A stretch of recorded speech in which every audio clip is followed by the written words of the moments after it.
The first card I want to talk about is Billy Joe Saunders getting a unanimous decision against Martin Murray. Murray's been a tough contender for a very long time. Good fights with Sturm, with Sergio Martinez. He gave Golovkin some nice rounds. He's been in with the best of the best. But I think he's 38 years old, and he looks at he's not like a Lara or a Rigondeaux. He's not a guy, or Golovkin, guys that are still fresh in that later part of their career. That's not him. He's had rough fights.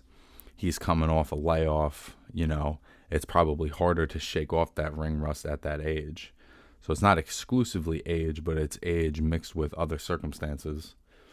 And Saunders, frankly, I think he's one of the very, very best at 168. And just showed a lot of nice variety in this fight. He was able to, the early part of the fight, be on the front foot. And interestingly, Murray had a nice little counter jab working.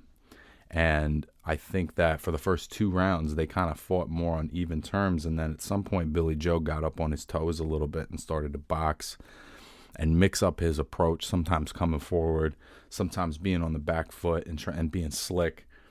And he's a momentum fighter, a lot like Terrence Crawford in that way, where he's got that next gear and he's going to take you through the gears. You know what I mean? And he's going to keep moving up.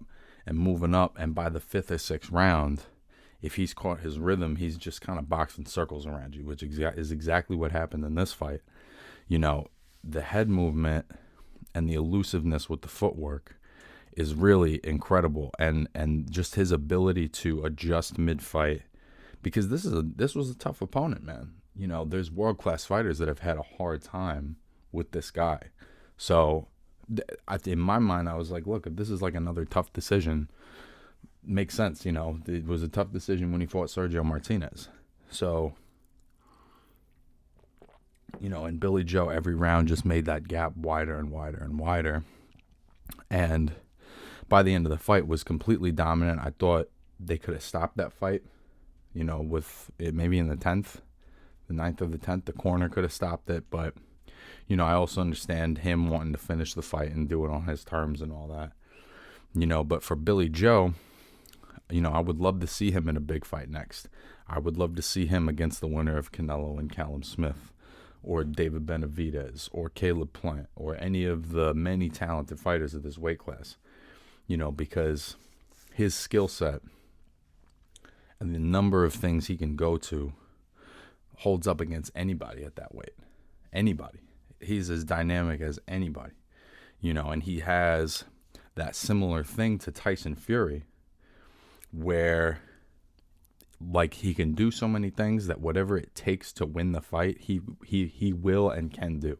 If he needs to come forward and be a little bit more of a bully, he has the skills to do that. If he has to exclusively be up on the back foot and be slick and maneuver the way he did against Lemieux, he can do that. Like, all of those options are within his tool belt. And that's what boxing is, right? It's like, who has the most tools? Who has the most things they can go to?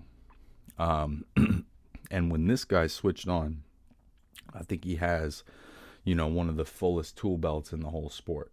And I think even, and that's the thing, is like, I want to see that tested against the very best, because it's only been tested against the very best a handful of times. Eubank and Lemieux are really like the only 2 elite opponents that he's fought.